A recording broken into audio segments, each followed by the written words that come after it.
Okay. Another is stage and screen also plays a vital role in putting in political and ideological ideas. So, aside from screens in the form of televisions, the stage, theater, kanang mga stage plays, dramas, or they are also used in order to influence the behavior of a common people. Okay. Another is the advertising art. No, it is also a great tool for business to influence the behavior of people. So we are all familiar on this. Billboards, advertising on televisions that are exaggerating. So, mas shampoo kag rejoice. Ingan na naka-straight yung buhok. Diba? Dali po kag palit og shampoo nga rejoice. Mag-shampoo. Ano man straight ang buhok? Ang kulot naman hinoon. Tungod kay namatay ang imong buhok kay katulo ka maligo sa kaadlaw, sige shampoo og rejoice.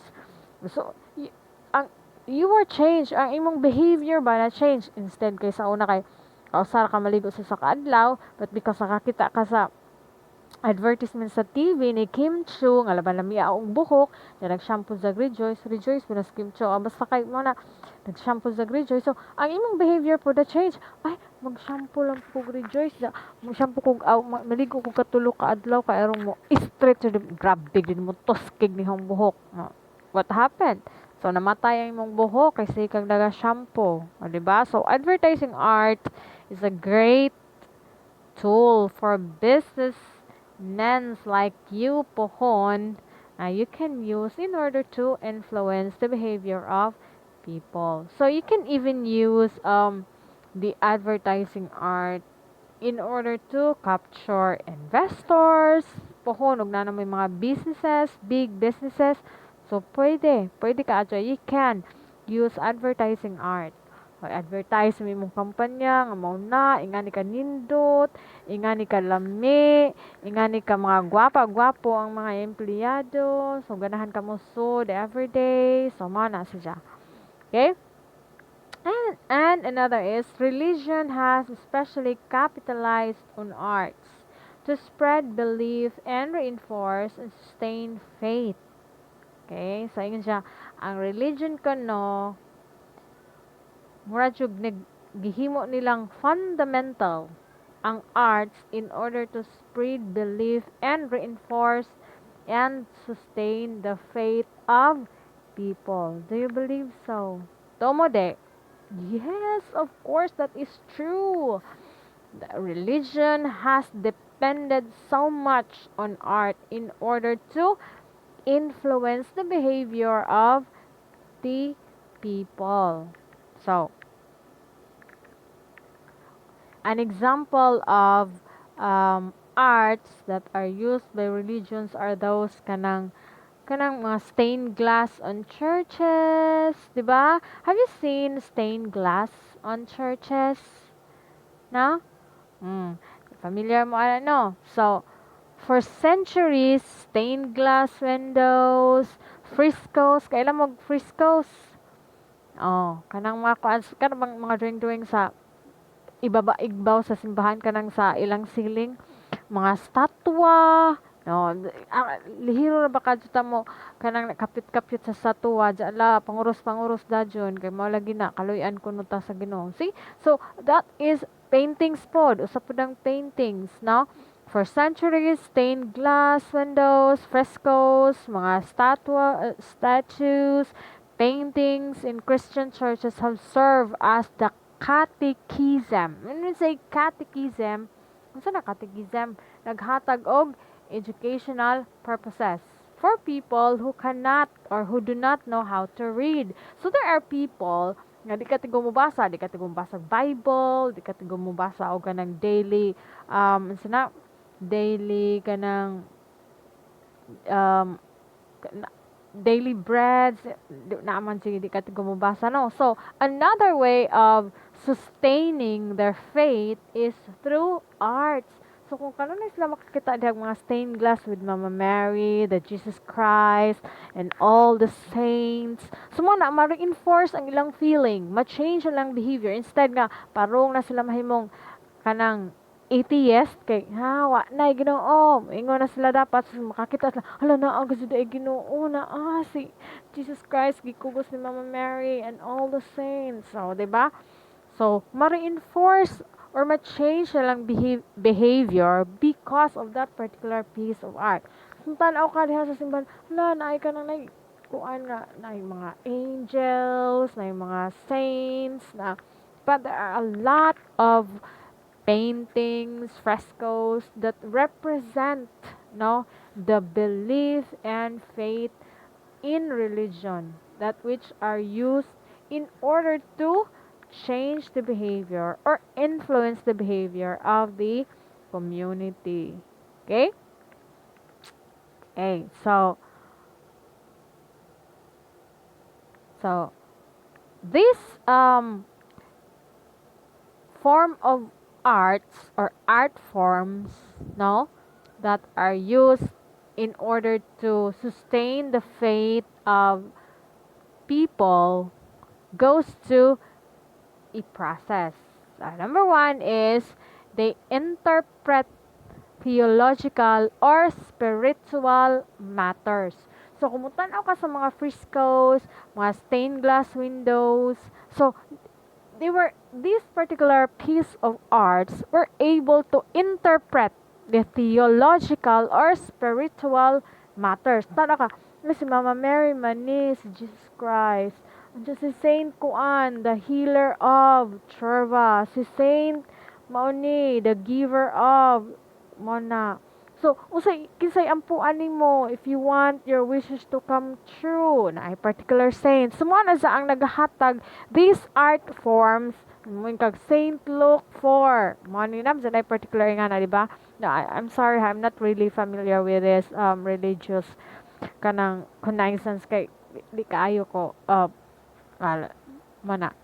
So, basta na Saint Luke 4 mana particular kinsa imong ampuan para madaghan ang inyong kanang unsa na ani kaysa imong ampuan para maluwas ka pirmi kung asa ka na mga saint nga na. So that is what we meant by the interpret the theological or spiritual matters for everyone else. And another is number 2, they provide models for the faithful. So mo yung kakaron gusto ko mahimong Mama Mary.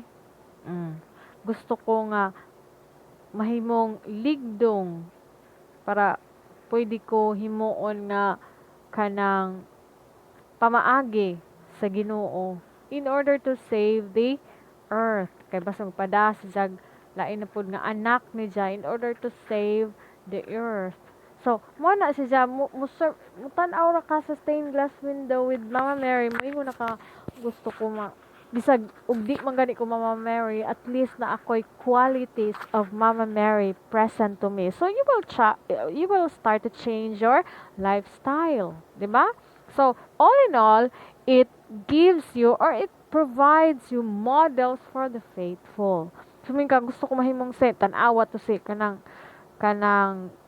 santos na to nga taga dinhi. Kada pa katong na diha sa simbahan, nakalimot ko sa ijangan. Oh my God, Kalungsod, Pedro Kalungsod. Who would have known that Pedro Kalungsod would become a saint, di ba? So looking at other saints nga wala na mindset ni Pedro Kalungsod nga someday I will become one of them. So nahimo ang kadtong mga artwork sa mga previous saints who are now way too asa na sila. So nahimo siya nga model for those who are faithful. And the last is the art forms along with religious music puts a worshiper in a mood for spiritual meditation. So kabantay ka, musod kag simbahan kay automatic nga ang imong mood ma-change into something nga mura kag you are ready now for spiritual meditation. You are ready to ask forgiveness, or you are now ready to talk to God.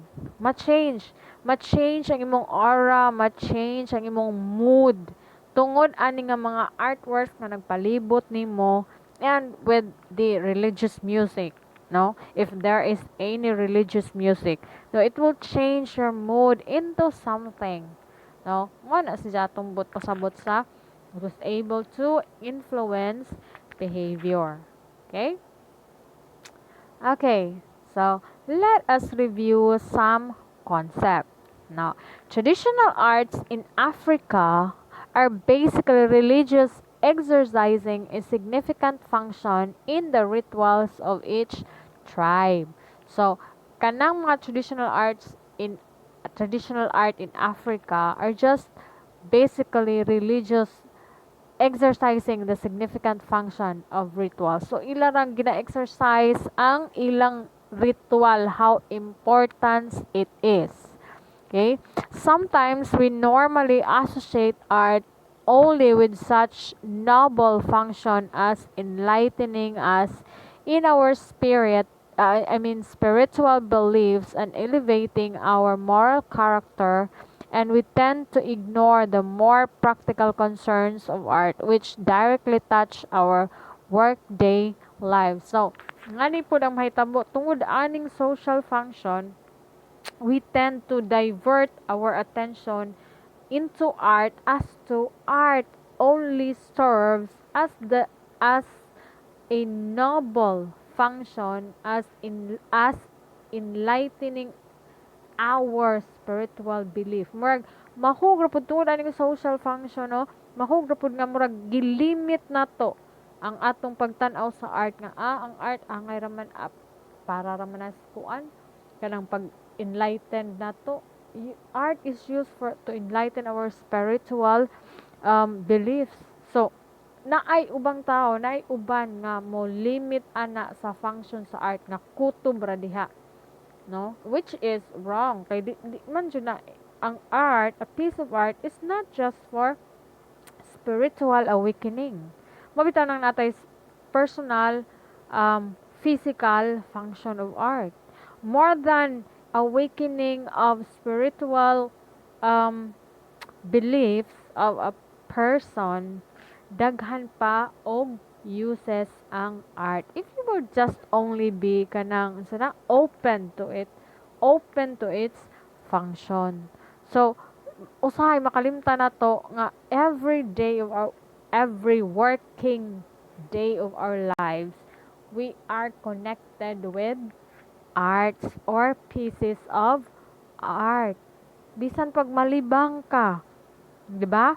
You are in connection with a piece of art. Unsa man iniduro which are meant to salo your kuan. You know na unsay saluon, 'di ba?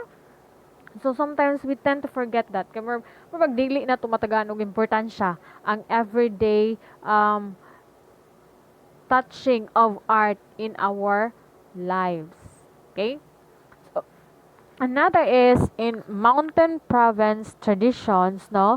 Those mountaineers those tribe in mountain province consider their statues or kanang mga satwa nila to serve as sanctuaries of the spirits of the dead ancestors, and thus they continue to live with the family as household god. So, nana sila kanang what we call kanang ilang mga anito, kana ba mga statua. No, nana, they considered it as mobitaw nang murag ila dyan nang murag this is some sort of a holy grail for them kaning mga estatwa because they believe that those are sanctuaries of the spirits of the dead ancestors which are still living with them. So mo na ila dyan ang gitagaan og importansya ng mga pieces of art, statwa, diba? Kasagaran kay statwa mo dyan na ila. Okay? Okay. So, another components in the social function of art is the display and celebration. So, we say that an art has a social function if it is used to display and celebration. So, when we say display and celebration, these pieces of arts serve to record important historical events or reveal ideals of heroism and leadership. So, an example of this is the Luneta Park. So, bisan pag wa ka by that time nga namatay si Rizal, so aside from reading about the story of si Rizal, which is literature, so pwede kag mutan-aw ra ka mo anha kada sa Luneta, mag muni-muni ka, mao din ni si Rizal, so mao din ni si ang national hero. So, even in our plaza, di ba? Unsay purpose ni Rizal dira? Why do you think that Rizal is there in the plaza? Wa gid sa gitangtang, even katong pag-renovate sa plaza, wala gitangtang si Rizal. Ngano kaha? Why do you think so? Okay. Now, that would be your assignment number 2. Why is Rizal in the plaza? What is the implication as to the social function of art? Why Rizal was there in the middle of the plaza? Okay? So, another is under the display and celebration is that they are linked to rituals which has played an important role in people's lives and have influenced the growth of certain arts as well. So when we say they are linked to rituals which has played an important role in people's lives, an example of this is the Holy Mass, 'di ba? So, a Holy Mass, unsa daay ng Holy Mass? Misa ba? So, those rituals has played an important role in every people's life. So, di ba, mag-allocate ka jud tag an hour in our Sunday para mo simba, no? And this has influenced the growth of certain arts as well. So, aside from kanang imong spiritual, no, going back to spiritual need, now these masses, now these rituals has become a part of everyday lives of the people. Okay, so another is this, social function of art under display and celebration is that it unites people in a shared experience, just as the celebration of important phases of life such as festivals, masses, etc. So money, these are mo na matinga mo nganong mag-celebrate mga jutag kuan kanang ng mga festivals, nagagasto-gasto laman. So this celebration of art unites people in a shared experience, no? So, tanan nga, 'di ba, kung ikaw di man kamo ipon ani nga particular celebration if you do not share with their if you do not share with their unsa, kung di ka mo share sa ilang experience. So, miyo nga karon na di ko diha kay di ko ka-relate, di ko mo attend og sinulog kay di ko ka-relate ari ra ko sa kanang mascara festival sa kuan kanang Davao man yata na kay maka-relate ko. So di ba? So that is what we meant by it unite people in a shared experience. Okay, the mass of course is you have nganong ning sud makada nga nganong ning appeal makada sa mass celebration because you share the same experience of spiritual enlightenment, 'di ba? Okay, and then another one is it is used to commemorate important personages in the society. So, social function under the display and celebration is used to commemorate important personages in the society. So let's go back to the Rizal example. So mao na, they are used to commemorate. So in commemoration of, so daghan kaayo tang the use of art has spread all throughout, no, aside from the belief, no, naapuntay, we use art in order to commemorate important persons in the society. An example of that is kaning sa College of Masin bitaw, di ba naata diha kang Dr. Angel Espina nga statwa. Hmm.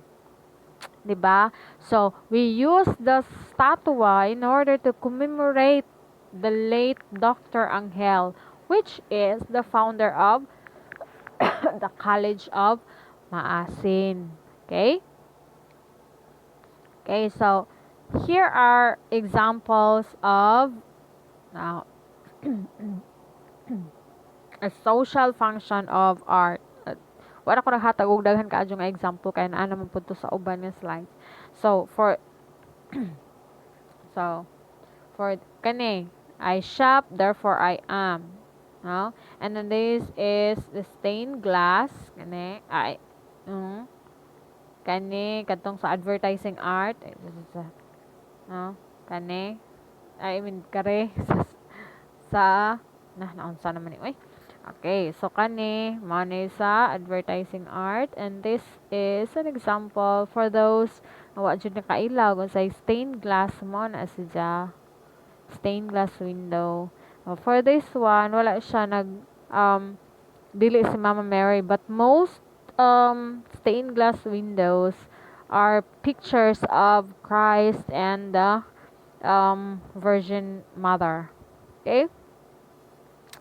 Another part of social function of art is the social description. So when we say social description, artworks are used as vital historical documents which describe aspects of existence at certain periods. So such as paintings, no, books, no, stories. So an example of this is kanang cave art painting. So that is one way of recording vital historical documents, no, which describe what are the aspects of existence during those times. What are the means of kanang communication ato nga time sa cave art pa, katong giunsa nila pagkabuhi, how do they live, what are the means of getting food. So makita nimo sa kanang early cave art paintings nga nabuhi day sila, nabuhi ang mga karaang tao through hunting, kay na nang gidaog kanang na murag arrow, dyan ay mga animals nga ilang gitugsak diha sa arrow. So makita it speaks volume. Now when we say social descriptions, these art forms that speaks volume about how those people are during their time. That is one way of us in the present revisiting the past, di ba? Kung man ta diha during the time nga kanang old age or kanang caveman time, na daig ta nga karon pa man tagi anak nga panahon. So it is the purpose of art under the social function is for us to visit. Muli-li ta dito nga giunsa nila pagkabuhi. Na sila cellphone sa una. How do they communicate with each other? So mao na diha, mao na ibot pasabot nato sa social description. Another is under social description, tools, weapons, furnitures, paintings, statues, stories, and songs and buildings often reflects the feelings, struggles, and achievement of people. They reveal how people thought, felt, and lived in a certain historical period. So makita nimo dito, so what are the tools used by the caveman? What are the weapons used by the caveman? Naa ba sila furniture? No? So makita nimo dito, what are the struggles? What are the achievements of these people during this or during their time. Okay? Another is portrait. Kailan tag portrait no? Kana bang portrait? When we say portrait, it's just a depiction of a human picture,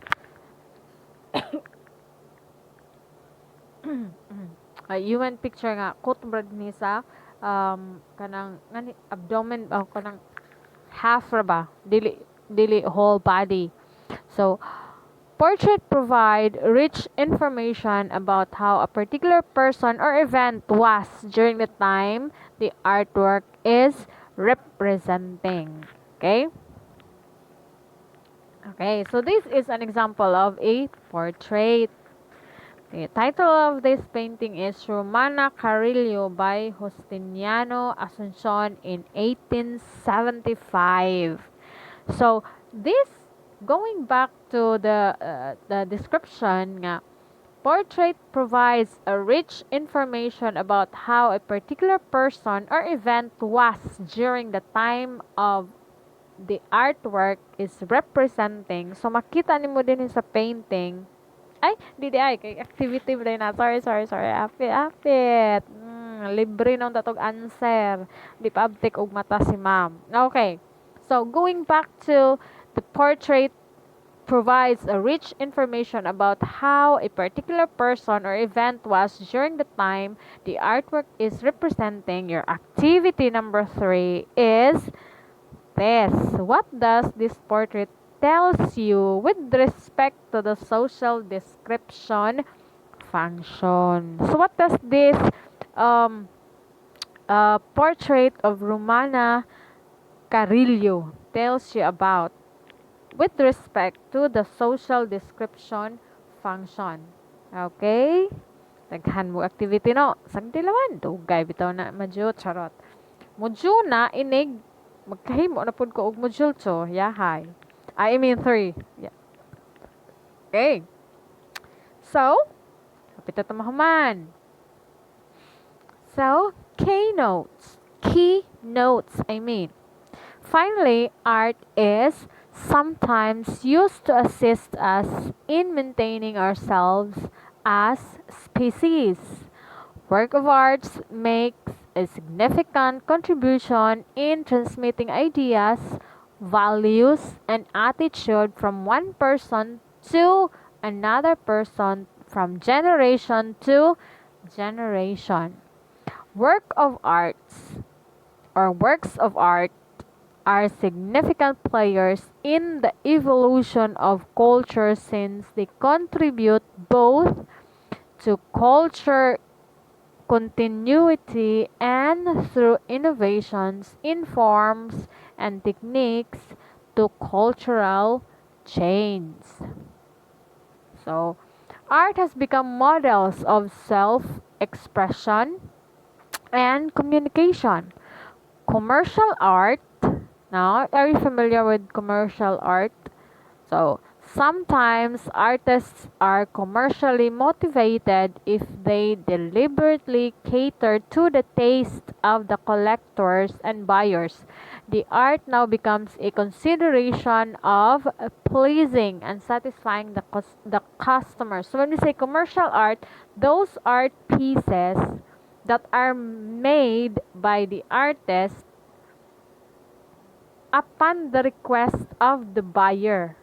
So, for example, no, artist ko, si Planes would like to or would like me to do a painting for her.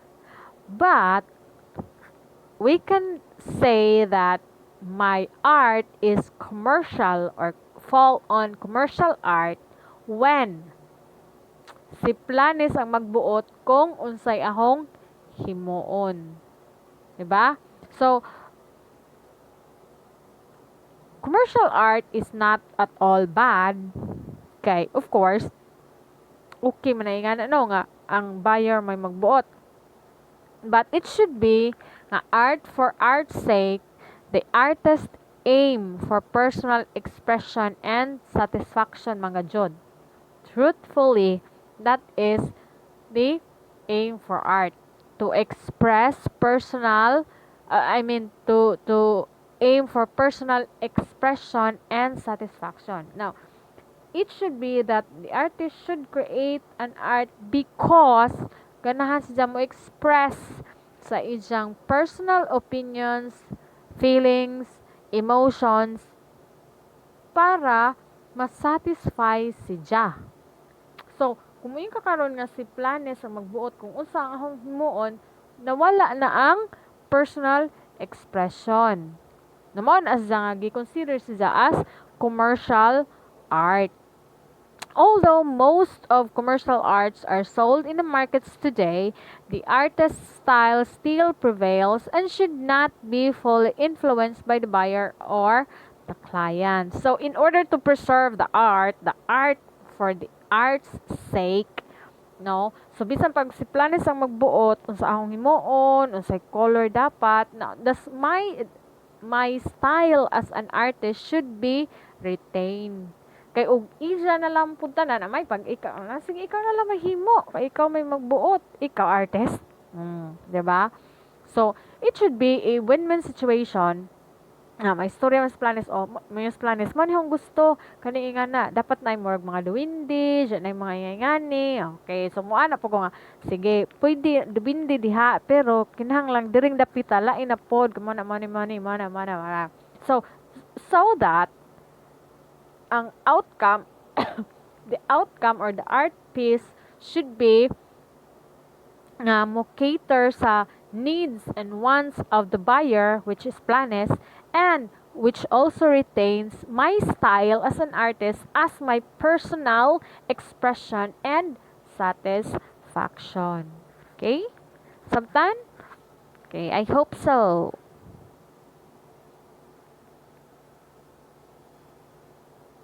Eh, nawahi ang ahong, sorry kaayo, nawahi ang, nawahi ang akong, ang slide.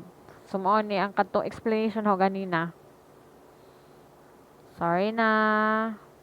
And that ends our module 2, the functions of art. Thank you very much. Kamuwayo. So, are there any questions?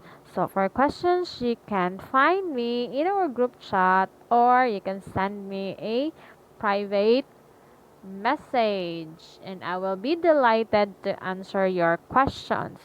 Pasensya na gud mo ditong dapita ganiha nga nag-una dai ko sa discussion. So anyway, balik ra laman mo, paspas ra mo kuan kanang timan-ir tong gisulti ja basa na laman mo sa kanang slides.